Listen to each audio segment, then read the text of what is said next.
Hello. मैं राहुल वरघट 7/12। एक दिन पहले लेबनान में पेजर्स एक्सप्लोजन हुआ।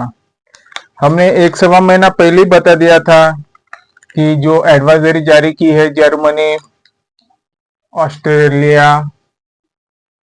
यूनाइटेड स्टेट और सऊदी अरेबिया ने, हमने ये जो बात है जो हमने एक सवा महीना पहले ही कह दी थी कि जो भी लेबनान में जो United state, Germany, Saudi Arabia और ऑस्ट्रेलिया के जो नागरिक है वो जल्दी से जल्दी लेबनान रिहा कर दे। तो तभी ब्लास्ट नहीं हुआ, तभी कुछ अटैक्स नहीं हुआ, पर एक सवा महीने बाद अटैक्स हुआ। तो हमने उस पे वीडियो बनाई तो नहीं, पर हमने जो कहा था वो हमने बता दिया। जो लोग मरे जा चुके हैं उसके लिए भावपूर्ण श्रद्धांजलि। और वो राज्य लेबनान, वहाँ की कैपिटल है बेरट, वो सही सलामत रहे उसके लिए हम उन उनके लिए साधुवाद और मंगल कामना करना चाहते हैं। और इजराइल के लिए भी। तो ऐसी ऐसी अगर चीज होती है तो वाकई में बुरी है। ऐसी चीज ना हो। जो कुछ गतिविधियां है वो आपस में सुलझा ले। तो यह हमारे संयुक्त राज्य के प्रेसिडेंट यूनाइटेड स्टेट ने इनको वार्निंग दी लेबनान को कि ऐसी अभी अटैक्स आप ना करें। जो हो चुका है उसका मसला सॉल्व करें। अटैक्स होंगे, एक में की जानें चली जाएंगी, तो ऐसी ना हो। आपस में सुलझा ले, निगोशिएशन के माध्यम से सुलझा ले। आज हम बात करते हैं चंद्रशेखर आजाद, जो हम उनको रावण के नाम से भी पहचानते हैं, जो कि भीम आर्मी के चीफ है और आजाद पार्टी के संस्थापक है। और जो नगीना डिस्ट्रिक्ट है, जिला है, वहां के वो सांसद है। तो अभी वो हाल ही में अभी एक दो दिन पहले हमारे महाराष्ट्र में आए थे। बम्बई गए, दादर गए, और दादर पे बाबा साहब की जो चैत्य भूमि है उनको नमन करके आए। बहुत बड़े समुदाय में, मुस्लिम समुदाय का भी उनको बहुत सपोर्ट था। जब ईद थी तो दिल्ली में उन्हें बुलाया गया तो भारी सपोर्ट था। तो ऐसे में जो असुद्दीन ओवैसी है, देखिए ये जो सारा मसला है, जैसी अकोला में वंचित बहुजन आघाड़ी के अध्यक्ष एडवोकेट माननीय श्री प्रकाश जी अंबेडकर साहब, उनका और उनका दोस्तों समान रिलेशन है। और किसी ने कहा तो कि प्रकाश अंबेडकर जी साहब कह रहे थे, जो कि औरंगाबाद के एमपी थे और अभी है कि नहीं पता नहीं, जो कि इम्तियाज जलील थे। तो प्रकाश अंबेडकर जी ने कहा कि ये औरंगाबाद की सीट हमारी है। तो इम्तियाज जलील जी ने कहा कि उनकी ये बात सही है। देखिए, जो असुद्दीन ओवैसी जी है और प्रकाश अंबेडकर जी, इनका घनिष्ठ संबंध है। और जो इम्तियाज जलील जी है वो असुद्दीन ओवैसी की पार्टी से बिलोंग करते हैं। तो इसलिए उन्होंने कहा कि ये प्रकाश अंबेडकर जी की सीट है। और जो चंद्रशेखर आजाद है रावण, अभी कुछ जो उत्तर प्रदेश के इलेक्शन होंगे जनरल लेजिस्लेटिव असेंबली के लिए, तो शायद वहां पे असुद्दीन ओवैसी और चंद्रशेखर आजाद की कॉमन पार्टी रहे। कॉमन पार्टी यानी संयुक्त से वो चुनाव लड़ सकने की संभावना है, ऐसी हमें दिखाई दे रहा है।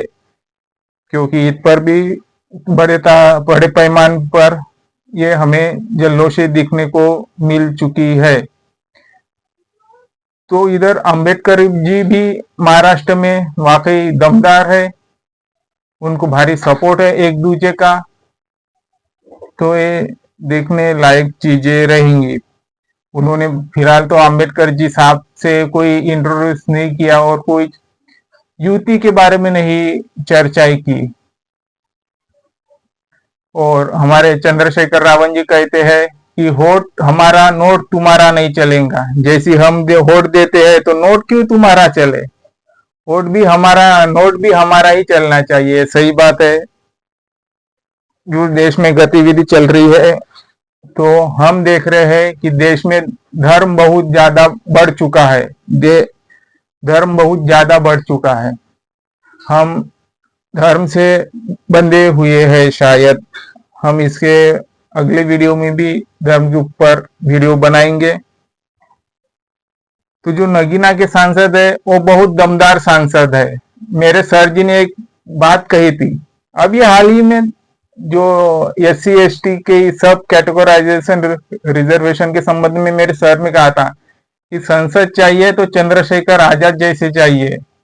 अगर उनके जैसे 10-12 सांसद रहे ना संसद में तो बवाल मच जाता। ये बात हमें बहुत अच्छी लगी, इसलिए हम आपसे गुजारिश करते हैं कि ऐसी संसद हम 2024 का हो गया, 2029 में ऐसी हम संसद भेजे। और कुछ असदुद्दीन ओवैसी जैसी की पार्टी है, तो हमें उनका फुल नाम नहीं पता, तो उनकी भी कुछ 5-7 संसद रह सके, क्योंकि एक तरफी मेजोरिटी ना हो और संसद में सभी की आवाज गूंज सके और सभी सही सलामत रह सके। फिर मैं एक सर की तरफ गया, उन्होंने भी कहा था कि तुम बोले चंद्रशेखर आजाद पे वीडियो बनाते जाओ। वो बोले इस यंग स्ट्रॉन्गेस्ट, देखिए चंद्रशेखर आजाद जी ने ग्राउंड लेवल पर काम किया है। वो ऐसी ऊपर नहीं आए हैं, बहुत कठिनाई का सामना किया है उन्होंने।